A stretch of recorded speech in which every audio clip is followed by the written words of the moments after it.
आज देश में आम चुनाव चल रहा है, एक नई सरकार बनाने की बात हो रही है, तो कुछ चीजें आपको जाननी चाहिए। जितना भी कार्यक्रम है भारतीय जनता पार्टी जो चला रही है, आदरणीय नरेंद्र मोदी जी के सौजन्य से जो आप सबको लाभ मिल रहा है, उस सारा वर्णन आरपी कुशवाहा जी ने किया है। मैं 2-3 बिंदुओं पर आपसे बात करना चाहता हूं। अभी कल जो हमारे सामने प्रत्याशी लड़ रहे हैं, अफजाल अंसारी जी, उन्होंने शहीद भगत सिंह, आजाद चंद्रशेखर, सुखदेव और जो देश के क्रांतिकारी थे जिन्होंने भारत माता के लिए अपने प्राणों की बाजी लगाई, उससे अपने जो भाई था आतंकवादी भाई से उसकी तुलना की है।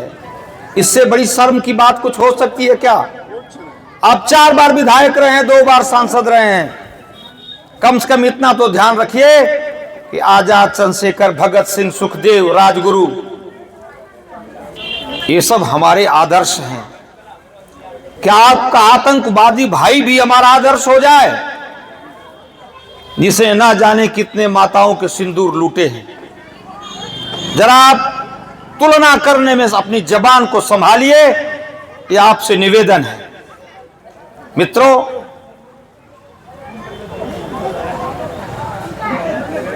दूसरी बात जो कहनी है कि परिवारवाद कहां तक जाएगा, इसकी कोई सीमा तो होनी चाहिए। आम जनता को इसके बारे में सोचना चाहिए। जातिवाद, परिवारवाद कहां तक जाएगा? अखिलेश यादव जी के घर में जितने लोग हैं सब चुनाव लड़ रहे हैं, कोई नहीं बाकी है जो पार्लियामेंट नहीं लड़ रहा है। नहीं लड़ रही है तो उनकी बेटी नहीं लड़ रही है, वो भी उनके बाद मुख्यमंत्री बनने की तैयारी में है कि वो नहीं रहेंगे तब मैं मुख्यमंत्री बन जाऊंगी। अब वही छोटे बच्चे हैं जो 18 साल की उम्र से कम है, वही पार्लियामेंट नहीं लड़ रहे हैं, तो सब लड़ रहे हैं।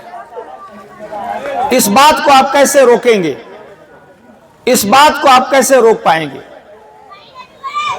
अफजाल अंसारी ने, उनका 4 बार का विधायक होना और 2 बार का सांसद होना, क्या एक भी कार्यकर्ता आज तक उनको नहीं मिला? उनकी बिरादरी में भी कोई नहीं मिला जो उनके स्थान पर मान लो अगर जेल चले जाते हैं तो दूसरा कोई चुनाव लड़े? आपकी बेटी ही चुनाव लड़ेगी। परिवारवाद कहां तक जाएगा? जो आपका आतंकवादी भाई था, उसकी पत्नी है उसी को लड़ा देते, उसका बेटा है उसी को लड़ाते। आपको तो अपनी बेटी दिखाई पड़ रही है। घर में भी गोलबंदी हो गई, बड़ी बड़ी बातें करते थे, बड़ी बड़े और वायदे करते थे, गरीबों का मसीहा बनते थे। मसीहा बनते बनते यहां तक मसीहा बन गए कि अपनी बेटी के अलावा आपकी आंख की रोशनी ऐसी हो गई अब कुछ दिखाई नहीं पड़ रहा है। इतना स्वार्थवाद, इतना परिवारवाद का एकदम निकृष्टतम उदाहरण तो देश में कहीं नहीं मिलेगा। मित्रों, इन बातों पर आपको ध्यान देना पड़ेगा। ध्यान नहीं देंगे तो देश जिस राह पर चलना चाहिए भटक जाएंगे। इसलिए आप नौजवान हैं, इस देश के कर्णधार हैं, आप इन बातों पर सोचिए कि क्या आप ही की जात में दूसरे लोग नहीं है जिनको आप पार्लियामेंट लड़ा सकते हैं? केवल घर के अलावा कुछ दिखाई नहीं पड़ रहा आपको।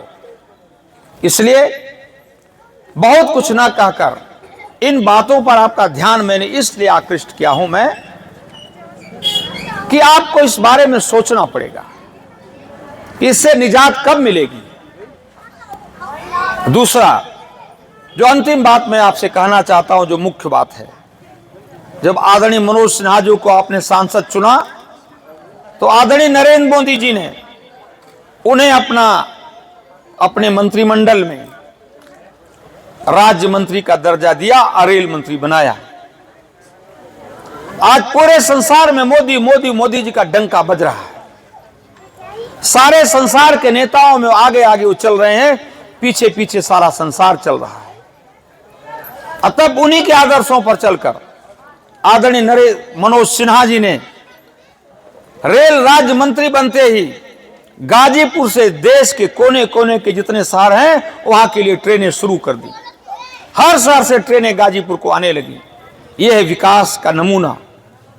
आप जरा जाइए तारी घाट में खड़े होकर देखिए, वो कैसा विहंगम दृश्य है।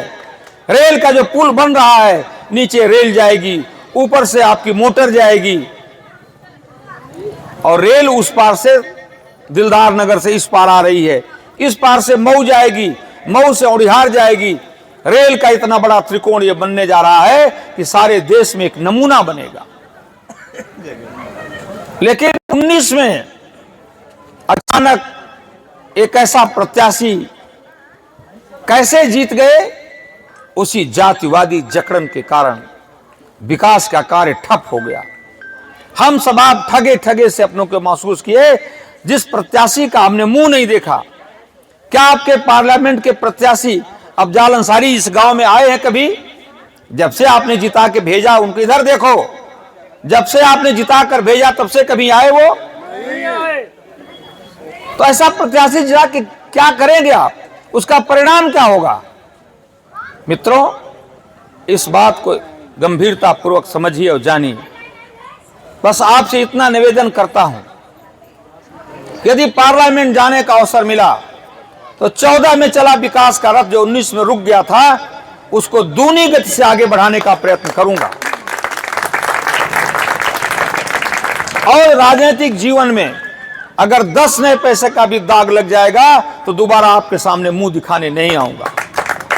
तीसरी बात कि रात दिन आपके कदम से कदम मिलाऊंगा, आपके पैर से कंधे से कंधे मिलाऊंगा और रात दिन आपके साथ चलने का प्रयत्न करूंगा और आपके मान सम्मान पर कभी कोई आंच नहीं आने दूंगा, कभी कोई आंच नहीं आने दूंगा, कभी कोई आंच नहीं आने दूंगा। जय हिंद, जय भारत,